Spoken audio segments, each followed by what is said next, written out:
All right, another measure of position or ranking is the z-score. And the z-score measures how far, in terms of standard deviation, a given x value is away from the mean. So it's going to tell you how far away from the mean, in terms of standard deviation, a particular x value is away. So look, here's the formula. Z equals, notice the data value, minus the mean. That could be positive or negative. If the data value is less than the mean, this will be negative. If the x value is greater than the mean, it will be positive. That distance, or deviation here, will be divided by the standard deviation, and that will give you a number without any units that tells you how far away, in terms of standard deviations, an x value is away from the mean.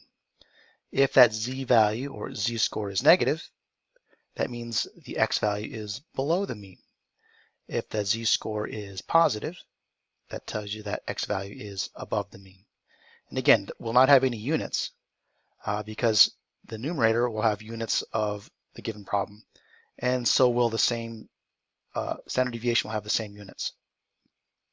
So mu here is the population mean, x is the data value, and again, sigma is the population standard deviation. Again, z-scores are unitless, and we usually round these to 2 decimal places. So let's go ahead and look at a specific example. So a student scores 70 points on an exam where the mean was 87 and the standard deviation was 5.7 points. On a later exam, the student scores 75 points on an exam where the mean was 85 and the standard deviation was 8.9 points. So the units here are in points. On which exam did the student score better relative to the group? So to compare how the student did relative to the rest of the people in the group, we need to compute a measure of ranking, and we're going to choose for the measure of ranking the z-score. Since we have the given means, in the first exam it was 87 points, and in the second exam was 85 points, so we have the 2 different means. We also have the different standard deviation, 5.7 points for the first exam and 8.9 points for the second exam. So what we're going to do is compute 2 different z-scores for 2 different values of x. All right, so let's go ahead and write this up. So I'll go ahead and try to be as careful as I can with my penmanship, and I'll go ahead and type it up below. All right, for the first exam, it tells us the mean. So we're going to go ahead and use the population mean for that exam. And to keep these separated, mean 1 was 87 points. And the standard deviation, sigma 1, that was 5.7 points. Okay. The x value of that first exam that we recorded, they got a 70.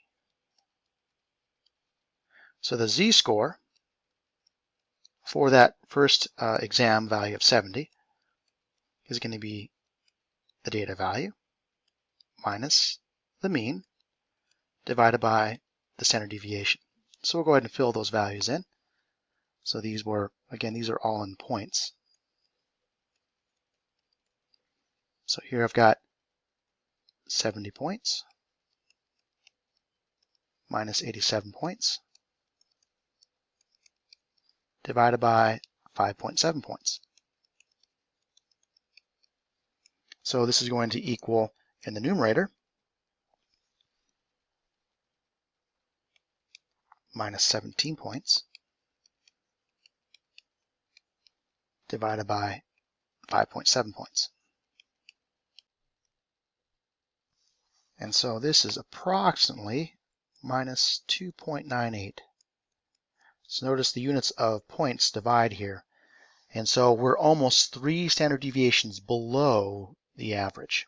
So that's for the first exam. So on the first exam, that particular student was 3 standard deviations below the mean.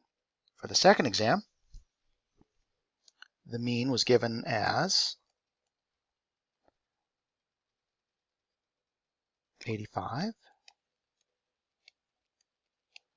and the standard deviation on that second exam was given as 8.9.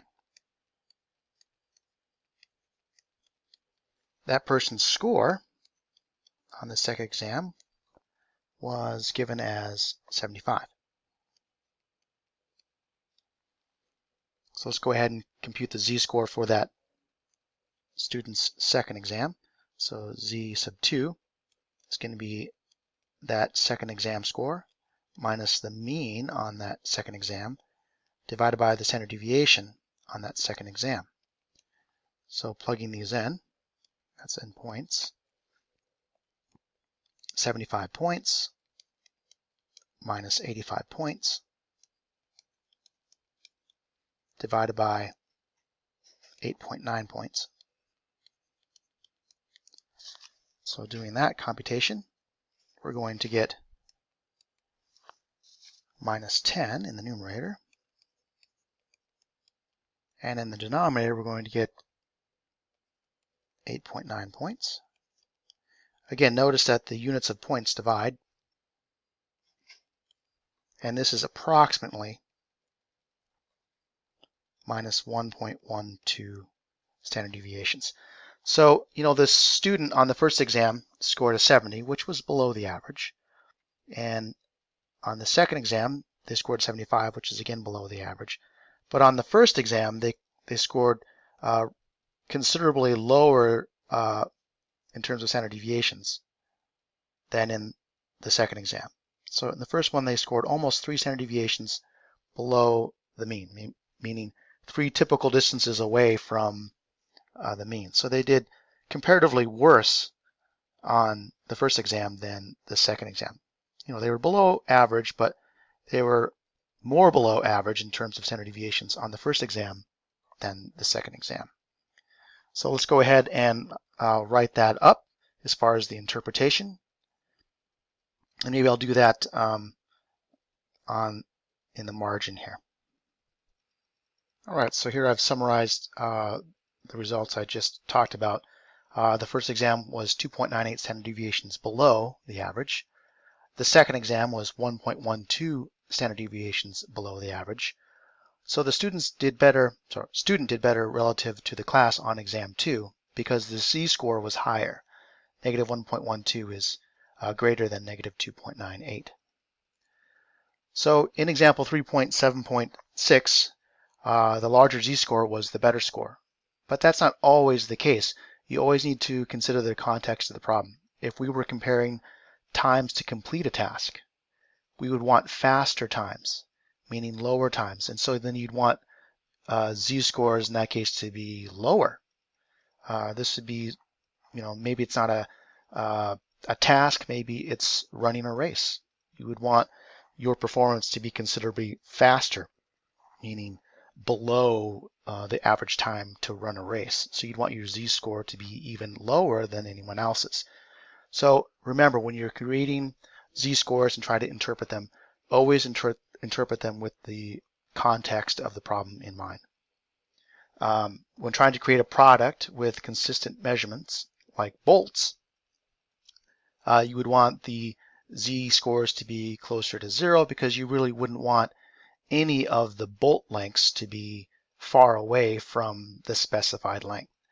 So sometimes you want larger z-scores, sometimes you want lower z-scores, sometimes you want z-scores closer and closer to 0. Again, it all depends on the context of the problem.